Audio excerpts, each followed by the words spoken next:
Assalamualaikum dan selamat sejahtera. Bersama saya Akila Syuhada binti Abdul Warid di siaran berita TVPSS SNK Datuk Dor Said. #SNKDDS nombor 1, #Sekolah Kita Maruah Kita. Pada 16 Mac 2026 telah berlangsung Majlis Khatam Al-Quran yang diadakan dengan penuh keberkatan di Dewan Alamanda SMK Datuk Dor Said.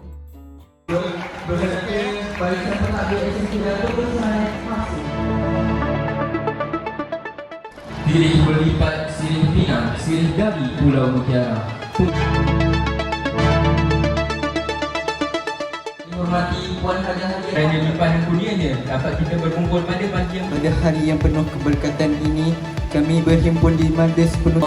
Jadikanlah Al-Quran yang kami baca sebagai cahaya dalam kehidupan kami, sebagai penawar bagi hati segala amal kebajikan yang telah kami lakukan, kekuatan untuk mengamalkan ajarannya dalam kehidupan seharian, keadaan iman yang lebih kuat dan amal yang lebih baik.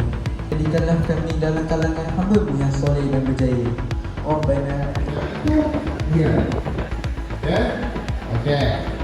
Atas kesudian ke SMK Datuk Dor Said untuk bersama-sama dalam SMK Datuk Dor Said ini menceriakan lagi majlis kita pada Majlis ini telah dirasmikan oleh Dr. Akmal bin Abdul Manap, Ketua Eksekutif Kumpulan Melaka Berhad, KMB.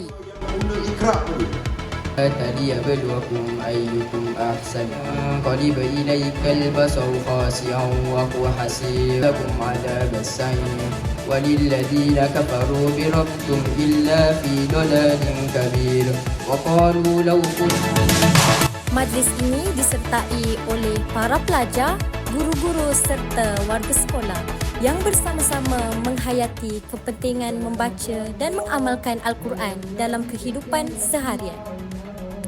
Suasana dewan dipenuhi dengan rasa syukur dan keinsafan sekaligus menyemarakkan lagi semangat Ramadan dalam kalangan warga sekolah.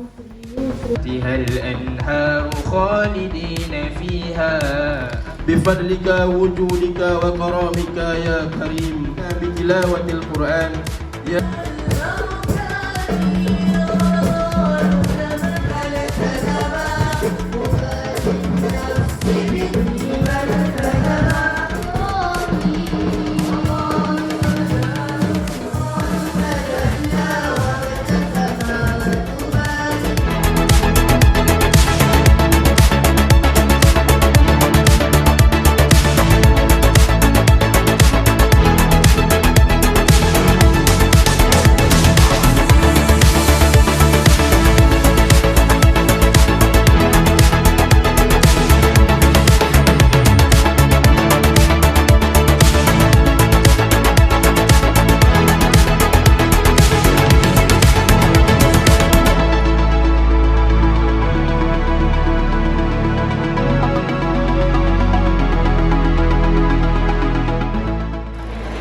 Seterusnya Muhammad Arianti.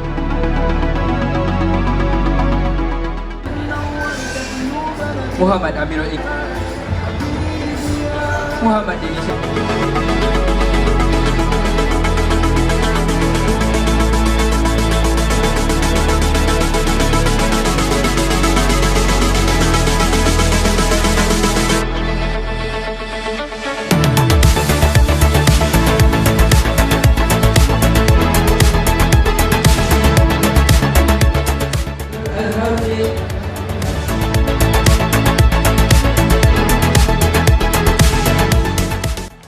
Selain itu, majlis ini turut diserikan dengan program pengagihan Bantuan Raya 2026 kepada golongan kurang berkemampuan dan asnaf.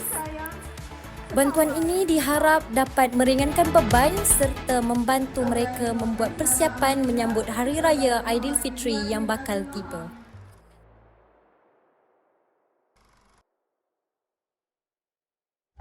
Sekian laporan saya untuk berita TVPSS SNK Datuk Dor Said pada hari ini. Jangan lupa like, komen, share dan subscribe YouTube channel TVPSS SNK Datuk Dor Said. Sekian, terima kasih.